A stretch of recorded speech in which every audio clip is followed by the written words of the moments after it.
Hello everyone. Welcome to WealthTube, where we unravel the mysteries of personal finance. Today, we're diving into one of the most debated topics. Should you pay off debt or save? Join us as we bring you insights to help you make the best choice for your future. Get ready to discover the pros and cons and find out what strategy fits your unique situation. Now, let's get started. A common financial struggle for Americans is deciding how much money to devote to savings versus paying down debt. While the answer varies on a case-by-case basis, it's often important to strike a balance between the two. Wiping out high-interest debt on a timely basis will reduce the amount of total interest you'll end up paying, and it'll free up money in your budget for other purposes. On the other hand, not having enough emergency savings can lead to even more credit card debt when you're hit with an unplanned expense. More than 2 in 5, 43% of U.S. adults with a balance on their credit card say emergency or unexpected expenses are the reason for having this debt from month to month, according to Bankrate. Bankrate's insights on credit card debt and savings plans. Only 44% of Americans would pay for an unexpected expense of $1,000 or more from their savings, according to Bankrate. 36% of people say their credit card debt is higher than the amount in their emergency savings. When asked what's a higher priority at the moment, 25% of U.S. adults surveyed said paying down debt, 28% said increasing emergency savings, and 36% said focusing on both at the same time. According to Bankrate, adults who have emergency savings at all, 59% said they're uncomfortable with how much they have in emergency savings, according to Bankrate. When asked the minimum amount of emergency savings it would take to feel comfortable, 89% of people responded they'd need enough to cover 3 months of expenses, according to Bankrate. When to make saving a priority. Here are some valid reasons for putting more of a focus on saving money than reducing debt. Debt with a very low interest rate. Nearly half, 44%, of American credit card holders carry debt from month to month, according to Bankrate. If you carry a balance that happens to be at a very low interest rate, it may make sense to save first. Access to an employer 401k match program. Insufficient retirement funds commonly keep people from financial security, with 41% citing it as a reason they're not financially comfortable, according to Bankrate. If you have a retirement savings plan through your job, it may come with an employer match. Try to contribute at least enough to get the maximum employer match, which is essentially free money you could be missing out on. No emergency savings. The top reason to make saving a higher priority than paying down debt is to build your emergency fund. Over half, 59% of people say they're uncomfortable with their level of emergency savings, according to Bankrate. In the absence of such savings, you could simply wind up adding to your credit card debt to pay for an unexpected expense. How much should I save? Experts recommend building an emergency fund of 3 to 6 months' worth of expenses and stashing it in a high-yield savings account. Some even recommend putting enough cash in the bank to be able to pay your expenses for an entire year. But you have to start somewhere. In the process of establishing emergency savings, it's important to store those funds in a savings account that's convenient and earns a competitive interest rate. Finding a top-yielding savings account means you're getting more money in return on your savings. Building up your emergency fund often goes hand in hand with creating and following a budget. In addition to incorporating line items into your budget for things like mortgage or rent, utilities, transportation, and groceries, include line items for dollars you'll devote to savings each month. Examples include an emergency fund, a down payment on a home or a car, or a vacation fund. Preparing for economic challenges in 2024. A bit of advanced preparation can help you weather any difficulties you may experience this year when it comes to your income and expenses. Taking into account both personal financial habits and the larger economic landscape is crucial for making informed decisions about your debt and savings. Interest rates took the elevator going up, but will take the stairs coming down. Interest rates won't fall fast enough to bail borrowers out of a bad situation, so continue to prioritize aggressive debt repayment rather than waiting on lower interest rates. Utilizing 0% balance transfer offers can jumpstart your debt repayment efforts by insulating you from high interest rates and facilitating quicker progress on paying down credit card debt. Bankrate. It may be tempting to turn to credit cards when economic challenges arise, but relying too heavily on credit cards can quickly lead to accumulating unmanageable debt with high interest rates.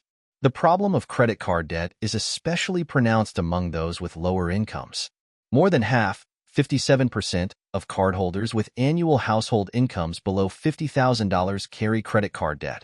By comparison, 38% of those making $100,000 or more carry credit card debt. Preparing for economic challenges and living within your means, especially during uncertain times, can be a key strategy to avoid falling into the trap of debt. Reduced income. The odds of a recession happening between March 2024 and March 2025 is 33%, according to Bankrate. That's down from 45% in the fourth quarter of 2023. If you find yourself laid off from work, you can expect to spend around 5 to 6 months searching for a new job, according to some reports. Another common enough reason for finding yourself with reduced income is switching to a new job that earns less money than your previous job brought in. Continued high prices. Inflation rose 3.3% in May 2024 from a year prior, as measured by the Consumer Price Index, CPI. Last year, in May 2023, the CPI was rising by 4%. Inflation has slowed, with the efforts of the Federal Reserve to slow the economy, but prices, particularly in services and housing, are still high. Although high prices and the high cost of borrowing can eat into your budget, rates are also high on savings accounts. That means there's a potential for you to earn more in return on your savings. Adjusting to income reduction and price hikes. Being proactive about your finances can offer stability when faced with an increased cost of living or a reduction in income. With a healthy emergency fund, you can take on such challenges without resorting to accruing debt. Avoiding more debt can be critical given that, among those who say money has a negative impact on their mental health, 47% cited debt as a cause, according to Bankrate. If you find yourself out of a job, being able to live off money in the bank means you won't feel the need to take on the first job opportunity that comes your way. Having a savings cushion also comes in handy in the event you decide to switch to a new job that earns less money than your previous one. A possible loss in income will be easier to handle if you work to bring down your expenses now. One step you can take is reaching out to lenders and providers to see about lowering your monthly bills. When to prioritize debt repayment. When you have high-interest consumer debt, paying it down first can help you solve ongoing problems with managing your money. The more you reduce your principal and the amount of interest you owe, the more money you'll have in your budget each month to devote to savings or other line items. Get started with repaying your debt by following these 4 steps. 1. Calculate your expendable income. This is what's left over after you pay for housing, utilities, transportation, food, and so on. 2. List your regular expenses. Include everything from monthly bills to things you pay for less than once a month. See if there's anything you can reduce or eliminate. 3. Create a budget based on your income and expenses. Include line items for any and all monthly debt repayments. 4. Identify financial goals and add them to your budget. Create line items for anything from saving for a down payment on a house to saving for a vacation. It usually makes sense to prioritize debt reduction overall, but there are exceptions. An important part of building a budget is focusing on your priority expenses first, so that you can free up money to put toward a debt reduction plan while hopefully still being able to contribute to an emergency fund. When to pay debt first. If your debts have high interest rates that can snowball if not paid off. If your debt is causing you significant stress or anxiety. If a large portion of your income is going toward monthly debt payments and limiting financial flexibility. You can use a debt management calculator to determine how much you should contribute to pay off your debt. Next steps to balance your savings and debt. When it comes to debt repayment, choose a strategy that works best for you. Options include paying off your highest interest debt first, paying off the smallest debt first, or paying the debts first that most affect your credit score. Debt consolidation may be a good idea if you have multiple high-interest debts. Combining them into one new loan can help you qualify for a lower interest rate, and it conveniently allows you to combine multiple payments into one. Building up your savings each month as you pay down debt ensures you'll have funds on hand to cover unplanned expenses that would otherwise put you deeper into debt. For many, the best solution is to strike a balance between saving money and paying off debt. Bottom line, finding the right balance between debt repayment and saving is vital for financial stability. By creating a budget and setting goals, you can effectively manage your finances and prepare for potential financial challenges. It's also important to regularly reassess and adjust your plan as needed. It's never too late to start saving and paying off debt. The key is to take action and stay consistent. We hope these tips have helped you understand whether paying off debt or saving is the right choice for you. Remember, personal finance is a journey, and every step you take brings you closer to financial freedom.